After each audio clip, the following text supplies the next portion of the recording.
tous, je suis Sergio García Sánchez, je suis dessinateur de bande dessinée et professeur de dessin, illustration et bande dessinée dans le département de dessin de l'Université de Grenade, dans le fac des Beaux-Arts.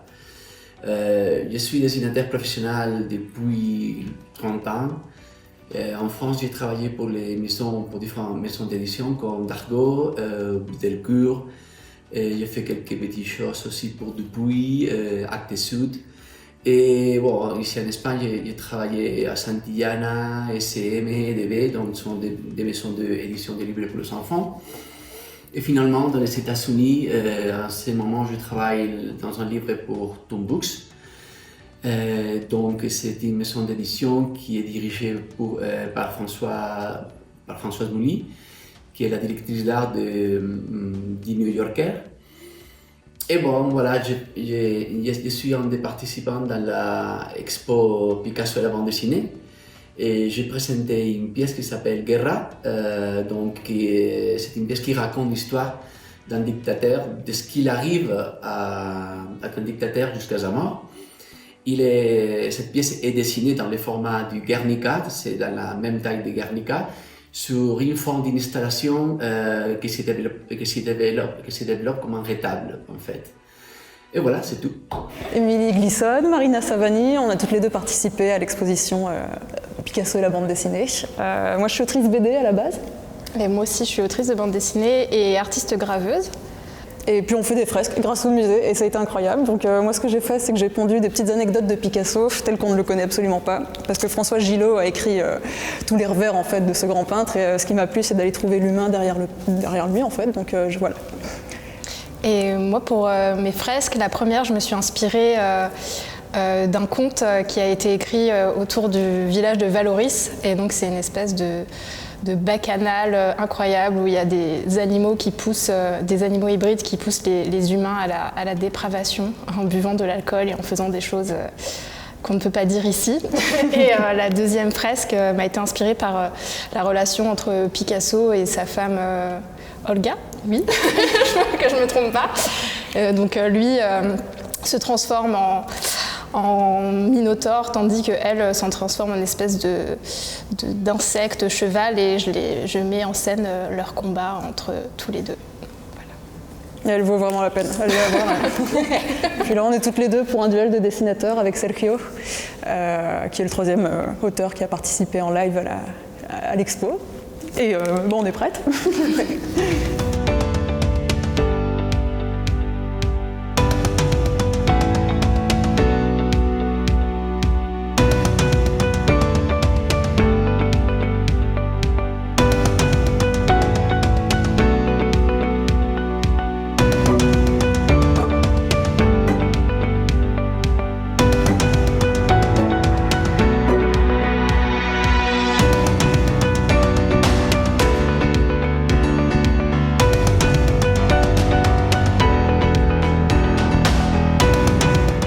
Moi, mon Picasso, il sera tout nu, hop, entouré de poules.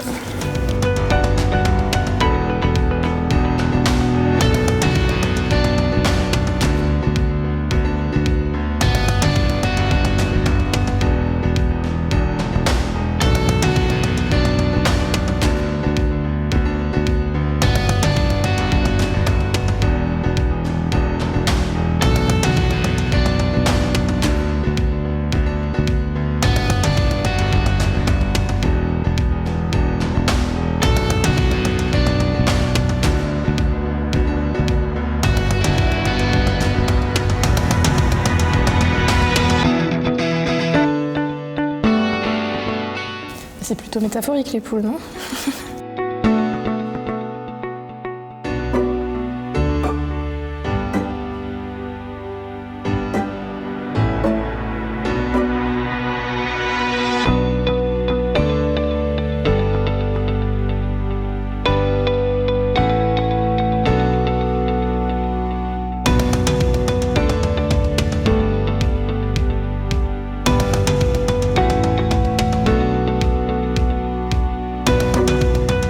Les gens qui ont un poulailler, c'est des poulailleurs. Non, attendez. La maison Poulaga.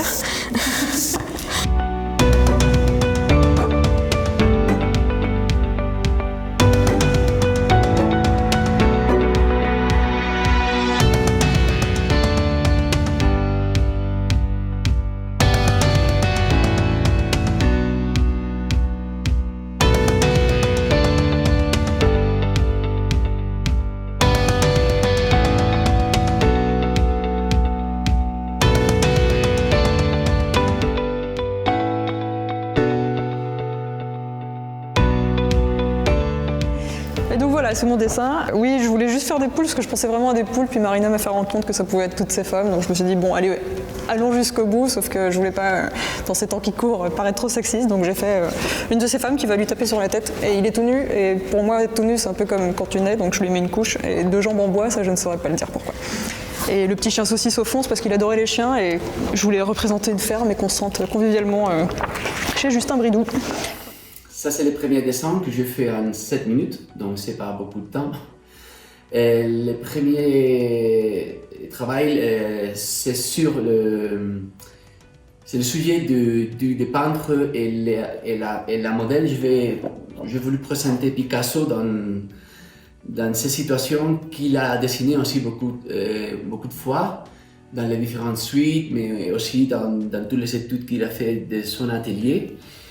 Alors je l'ai dessiné toute nue en cherchant l'acte de dessiner eux-mêmes. Et voilà, j'ai voulu aussi représenter ma admiration pour un dessinateur dont j'aime beaucoup aussi et que c'est contemporain à Picasso, que c'est Saul Steinberg. Donc c'est un dessinateur, un cartooniste qui a fait beaucoup de cartoons pour les New-Yorkers et qui a joué aussi beaucoup de fois avec les jeux de dessin et la création. Moi, je vais faire comme les enfants, je vais dire « mais c'est pas fini, c'est pour ça que c'est raté ». Non, en fait, c'est à peu près la même idée que Émilie. C'est Picasso, Apollon, bien qu'il soit vieux, je l'ai représenté vieux, il a quand même des abdos. Alors, peut-être qu'il aimait les chiens, mais je crois aussi qu'il aimait les chats. Donc, je lui ai fait un petit chat écharpe. Et avec toutes ces conquêtes à qui il a potentiellement brisé le cœur. Voilà.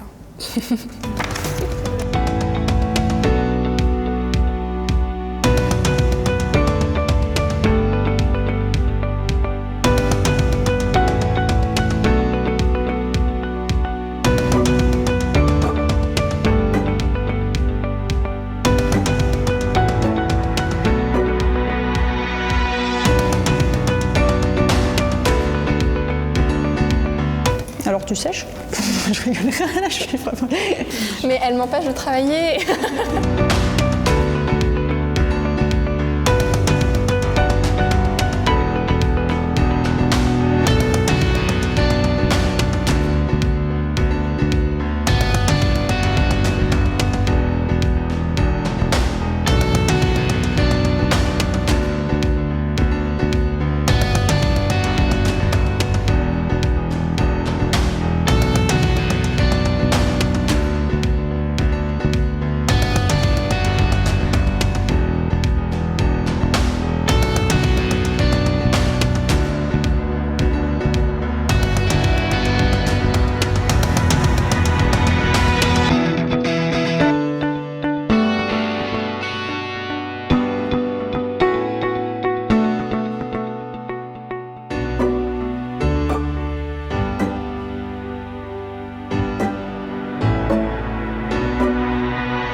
Picasso, si on réfléchit, c'est un peu un sorcier, tu vois, c'est un peu un magicien qui transforme la matière, n'est-ce pas?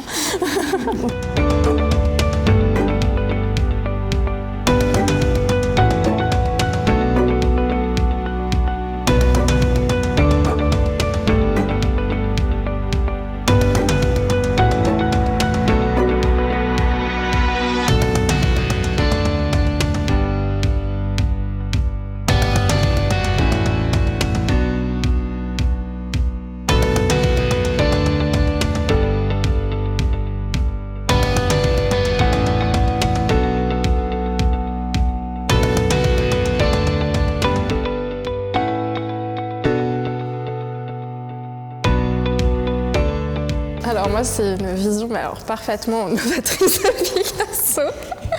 Alors je ne sais pas ce qui m'a poussée à faire ce dessin, c'est certainement la mauvaise influence d'Émilie. Non, alors si Picasso était un sorcier, une sorcière, c'est bientôt Halloween, alors je lui ai inventé un petit costume de sorcière, on dirait plutôt Monsieur Burns dans Les Simpsons. Et je ne savais pas comment terminer ce dessin. Et donc Émilie a eu la magnifique idée de remplacer sa main par un bonsaï. Et grâce à cette superbe main, il pourra entamer sa période verte. Voilà. Le deuxième dessin, c'est celui-là. Il est inspiré pour le thème de la métamorphose, si Picasso soit. Et en cette case, je pensais que Picasso pourrait être un minotaure, voilà, directement. Parce que le taureau, c'est un des éléments symboliques qui est très présent dans toute l'œuvre de Picasso. Et j'imagine que si Picasso souffre une métamorphose, il devrait être vraiment un minotaure. Mais un minotaure, c'est pas seulement pour la force du taureau et sa masculinité qui est très présente aussi dans tout le travail de Picasso, mais aussi pour la symbologie de l'animal homme même. C'est-à-dire comment le minotaure il est prisonnier dans les labyrinthes, donc c'est une métaphore très belle de la création aussi et de la dureté de la création. J'ai pondu un salon d'intérieur à la Picasso, donc il faut juste imaginer qu'il s'est transformé dans tous ces objets, un peu comme dans tous les Disney ou autres, et j'aimerais beaucoup vivre au moins 24 heures dans ce monde-là et voir ce que ça donne. Genre manger une petite banane Picasso tout en m'aspergeant le visage Picasso, en m'asseyant sur une chaise Picasso.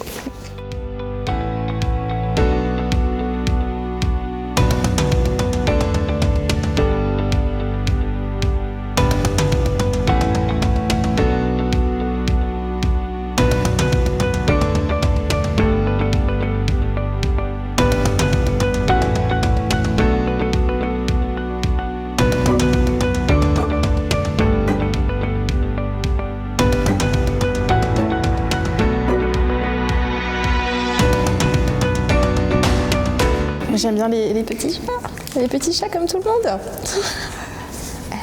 je dessine un petit chat.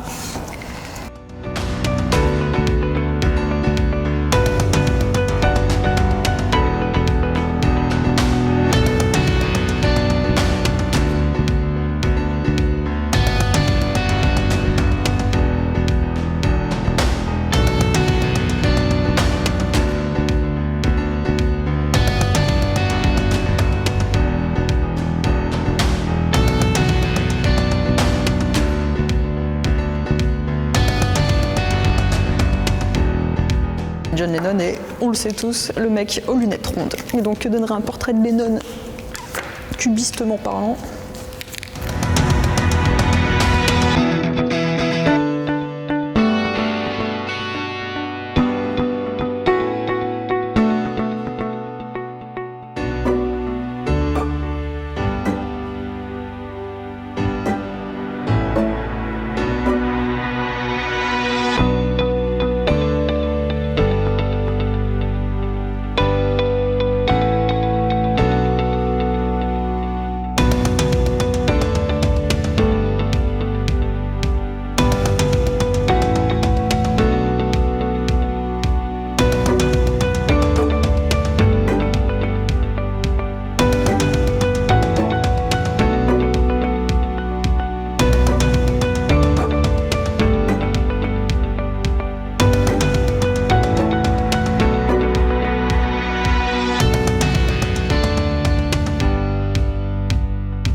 Finalement, pour le troisième travail dans lequel on a dû travailler, le cubisme, j'ai essayé de faire un autoportrait de moi-même, voilà, en utilisant un peu tous les langages de l'avant-garde de la première partie du XXe siècle.